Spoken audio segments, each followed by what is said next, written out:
Take a trip down memory lane with me. The daughter of the love and happiness man himself, Teenie as the world knew him. Mabon Hodges was his name, but I knew him as Daddy. Daddy grew up on the outskirts of Memphis, Tennessee. My mom was a native of Louisiana, and I am their biracial child, born in the 1960s with a story to tell. From abandonment to being denied paternity, to being sought after for adoption by musical colleagues of my dad's and my Kojic pastor, to growing up with the love child of Rufus Thomas, to Daddy's house parties, to Al Green's house, to Bobby Womack's house, to molestation, to looking for love in all the wrong faces, including living with the ex-brother-in-law of Marjorie Harvey, Steve Harvey's wife, to multiple marriages, to finding Christ, and later leading my dad and mom to an understanding of salvation, forgiveness, and repentance. It's story time.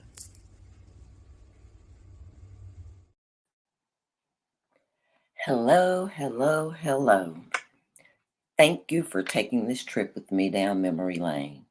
I am Tabitha, the daughter of the love and happiness man himself, Mabon Teenie Hodges, co-writer and lead guitar player of said song.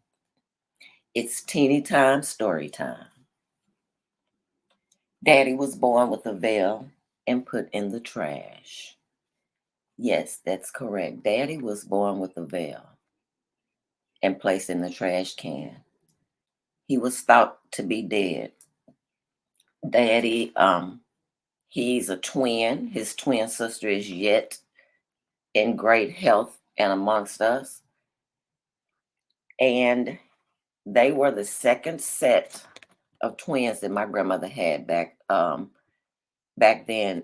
And she went on to have two more sets actually afterwards and only lost one child out of the last set. But nonetheless, Daddy was a twin and he was born with a veil over him. And I don't know, excuse me, I don't know to what extent. I don't know if the water broke or not. I don't know. But being born with a veil can be um, the water bag does not break, or the water bag can break and just never detaches, if you would, doesn't open up or whatever. But he was born in a veil and put in the trash. So, needless to say, he almost just didn't even get to be with us. Okay, I was wondering too, like, he was obviously presumed not alive, if you would, because he was placed in the trash. But he did love to sleep, as do I. So I could see him not moving, if you would, even way back then. But just to go on and explore a little bit about being born in a veil, what it means to be born with a veil, all about this rare and lucky birth wonder. It's also called an in-call birth. One article reads, as is the case with many rare events, in-call births are thought to be a sign of good fortune. In many cultures, an in-call birth is considered very auspicious and means good luck or that the child was destined for greatness.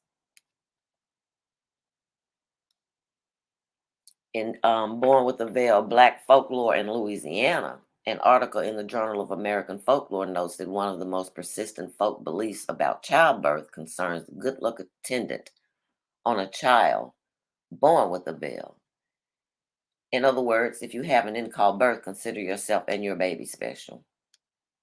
Now, my grandmother was truly special to have had 4 sets of twins in 4 years back to back, and only lost the last, like I said, one child from the last set.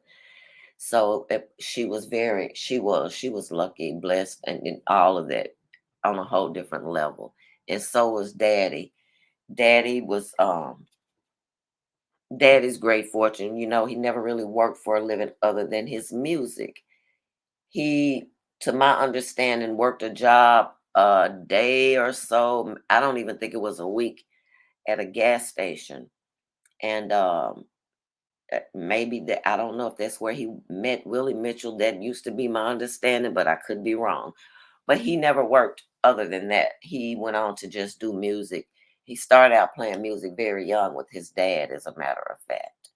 So he did have the fortune, if you would, to come upon him like that. Now we do know that although although daddy didn't, those who know my daddy, should I say, we do know that those though daddy didn't work a regular job, he did work women. And later in life he worked many, many, many people's nerves. That's another subject for another day. So there you have it.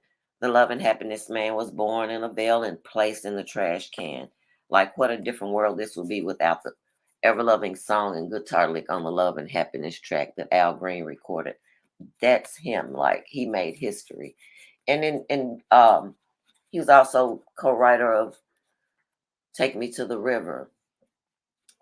His first song was with David Porter and Isaac Hayes. The three of them wrote a song called "I Take What I Want." So he was he was the golden child, and he took what he wanted in this life. He did life the way he wanted to do it. So there you have it. I really thank you all for joining me. I really, really thank you for taking this time out to spend a little time with me and hear about Dad. And I look forward to seeing you again and hope you enjoyed this clip. Please like, share, and subscribe to the channel. Like the video, share the video, and subscribe to the channel if you would. I thank you again.